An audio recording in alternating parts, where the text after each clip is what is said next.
Today I'm going to show you what narcissists hate feeling the most and how avoiding these feelings is driving their behavior in intimate relationships. It's Gabrielle, and for over 12 years I've been a licensed professional counselor and relationship expert in private practice in Boulder, Colorado. And my practice is grounded in the science of what makes relationships work. This video is going to show you what's behind the narcissist's destructive behavior to make sure that you don't get destroyed in the process. If you like the relationship tips and couples advice that you're learning in these videos, please make sure to subscribe to my channel right now. Just click on the subscribe button right here. If you're enjoying this video, please give it a like and share it. And please go to my websites, thepowercoupleformula.com, for lots more information about how to build an amazing relationship, and powercoupleseducation.com to stay connected. Okay, let's get into it. All people with personality disorders experience something that is known in psychology as abandonment depression. Abandonment depression is something that stems from very early in life when the child was trying to develop, trying to become their own person, develop a sense of self, and move out into the world, explore the world, and there was insufficient support from a parent in order to do these things. In fact, it wasn't just insufficient support, that's kind of putting it nicely. The parent was often overtly hostile toward the child's efforts at individuating, at becoming their own person. The parent would attack the child, or blame or ridicule the child, or even physically abuse the child. So all of these types of traumatic behaviors give that child the impression that doing anything to become their own person, or as we say, to self-activate, is going to be met with that same kind of hostility and attack. People with personality disorders are driven by this deep need to never feel those horrible feelings again.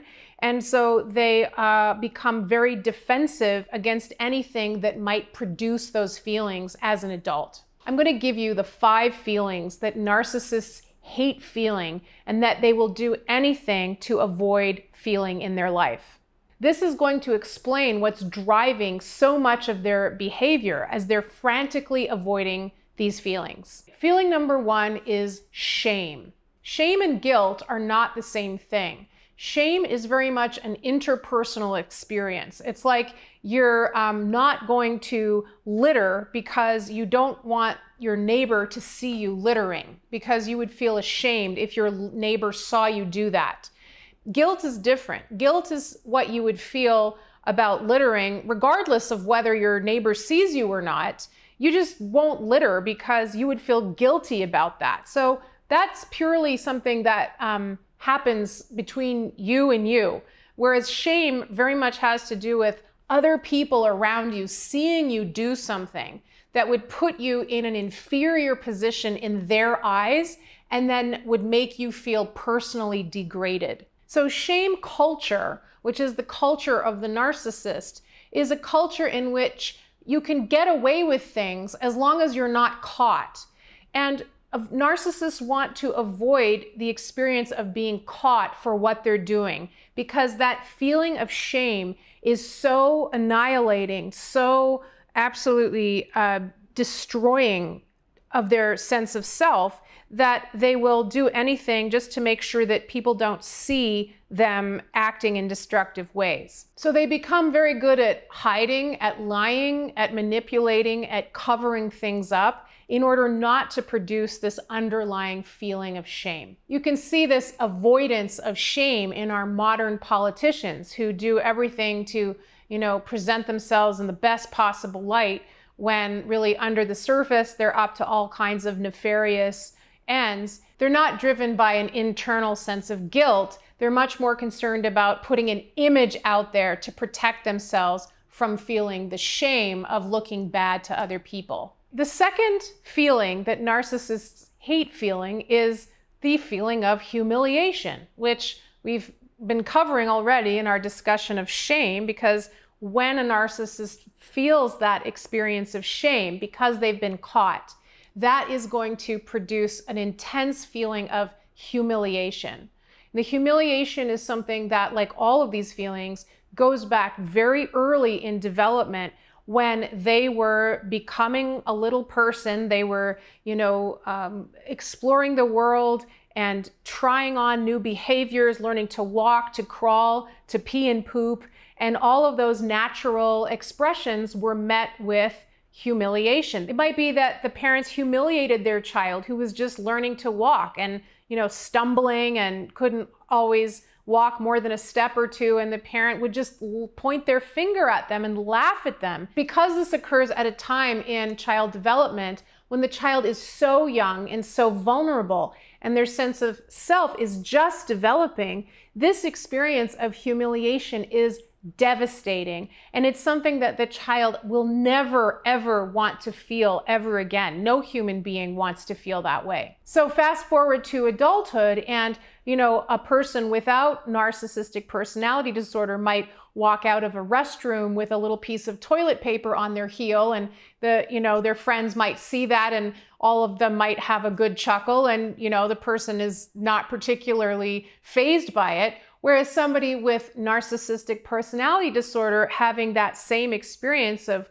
walking out with toilet paper on their heel could feel absolutely devastated by this and the humiliation they experience when other people see this. Humiliation is a visceral, horrible, toxic feeling that actually all human beings would strive to avoid, because it's so important to us as humans to be socially accepted. And the number one thing that we want to avoid is the experience of being ostracized, of being rejected by the social group. That's an evolutionary mechanism where we learned very early in human evolution that group acceptance was critical to our survival. So the power of avoiding humiliation is deeply encoded into our nervous systems. It's just that narcissists actually were humiliated when they were little, and so they are unbelievably sensitive to avoiding this now. The third thing that narcissists hate feeling the most is a lack of connection to other people. Now, this is an interesting one because on the one hand, we've talked about in previous videos how narcissists really don't need to feel connected to other people. They come across as though they're perfectly fine just living life on their own terms. They don't care what other people think. They go about living life the way they want to. But at the same time, they're unbelievably needy. We've all seen the exhibitionistic type of narcissism where they crave the attention and the adulation, the praise, the glory from other people. And that when they don't get that, they experience it really as like their sense of self is falling apart. When it comes to intimate relationships, narcissists want their partner in the background of their life, supporting them and, worshiping them, or at the very least, not challenging them. But if that person threatens to leave them, that will produce that feeling of that cutting of the cord, that lack of connection, lack of relatedness. And that can produce an intense rage and depression in the narcissistic person. So they have an intense fear of that loss of social connection, even though on the surface it looks like they don't really care about other people and what they think. The fourth feeling that narcissists hate feeling the most is narcissistic injury. So what is narcissistic injury?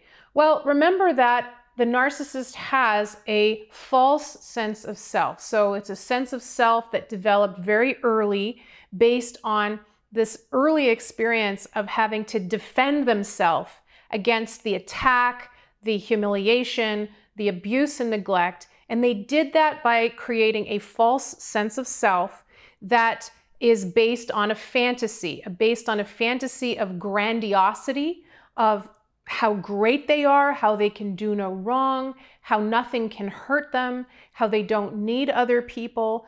And that is the sense of self that they will protect at all costs. An injury to that sense of self involves anything that challenges that sense of grandiosity, that sense of being God's gift to humanity, that feels like they are being mortally wounded, and it leads to a sense of falling apart, what we call fragmentation, where the sense of self of that person is literally crumbling. What creates that kind of injury for a narcissist? It's anything that feels devaluing, degrading, humiliating, that produces that feeling of shame, that makes them feel small or incompetent or less than. And they will work very hard to maintain a sense of arrogance in order to protect themselves against any sort of assault, what they experience as an assault. Now, understand that this isn't really an assault. It's just, they're just coming face to face with reality, and it's really reality that's challenging that fantasy. So for instance, a narcissistic person may be at work and somebody comes along and points out that they used the copy machine wrong. They, put the paper in and it keeps jamming, and this person asks them if they could be more aware of that. Well, a normal person would just say, well, sure, sorry about that. I'll definitely pay more attention to that in the future. They would own it, take accountability, and resolve to do something different. And that would be the end of the story. But with a narcissist, they would take that as criticism, as a personal affront to who they are as a human being. And that's why they experience that as a narcissistic injury, not just an opportunity to, correct a little mistake. So this type of feedback would be met with a kind of arrogant defense, where they might say something like, it's not my job to make the world run smoothly for you and, go deal with the copier machine on your own. It's not my problem. The fifth thing that narcissists hate feeling the most is the abandonment depression itself. This depression, remember, is created because when they tried to become their own person as a child, they were basically abandoned. They were either neglected or met with scorn, humiliation, and were shamed, abused. And so there is no support for the real self. And the problem is always out there. This is how they defend against that depression, is by denying, devaluing, or just avoiding the offending person in order to stop themselves from feeling the depression. So the narcissist is going to want to do everything in their power to avoid that feeling of abandonment. And they use something that's sometimes referred to as narcissistic hoovering, which is a way of getting their partner back, pulling them back in after they have injured them through all of this dramatic, destructive behavior. They will do something to actually pull the partner back in by becoming very charming, very seductive, telling the partner what they want to hear, as a way of keeping their partner in their orbit so that they don't have to experience this depression of the separation. So a narcissist will try 100 things to lure the partner back in. It's not necessarily a seductive, charming behavior. It could also be guilting their partner, making them feel responsible, gaslighting them, whatever it is that triggers that partner's sense of compassion or responsibility for the problem. Here's where intimate relationships tend to trigger the abandonment depression for the narcissists. Intimate relationships require that both partners step in as real people, as real partners who express love, who have the capacity to love and to be loved, who care for one another, who support each other, and who are there for each other in tough times. All of those capacities in relationship are expressions of the real self. They require the person to really express who they truly are, to be a real person. To make their partner want to stick around, they have to be offering something that is real, that is precious and valuable to them.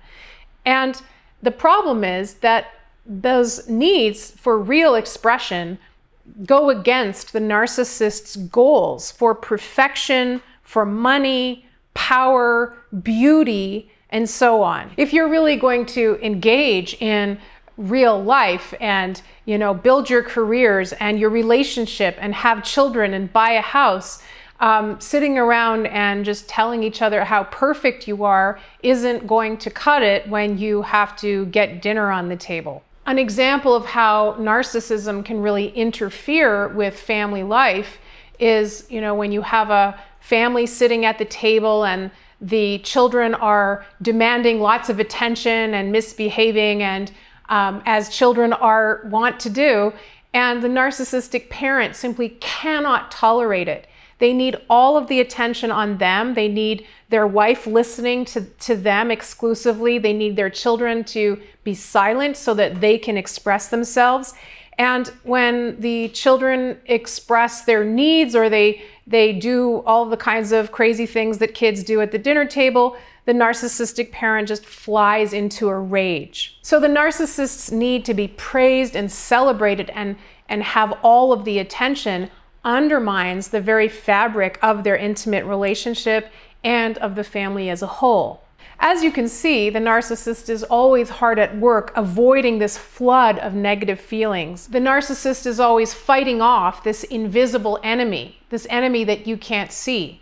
But to them, it feels like this enemy is threatening to annihilate them. I hope this video has given you some insight into what the narcissist is fighting so hard against, what it is that they hate feeling the most, so that you don't get sucked into this battle. Now let's hear from you. Now that you know something about what narcissists are fighting against, does this help you explain some of the destructive behavior that you've seen in the past? Leave me your comments below. I look forward to reading them and seeing you in the next video.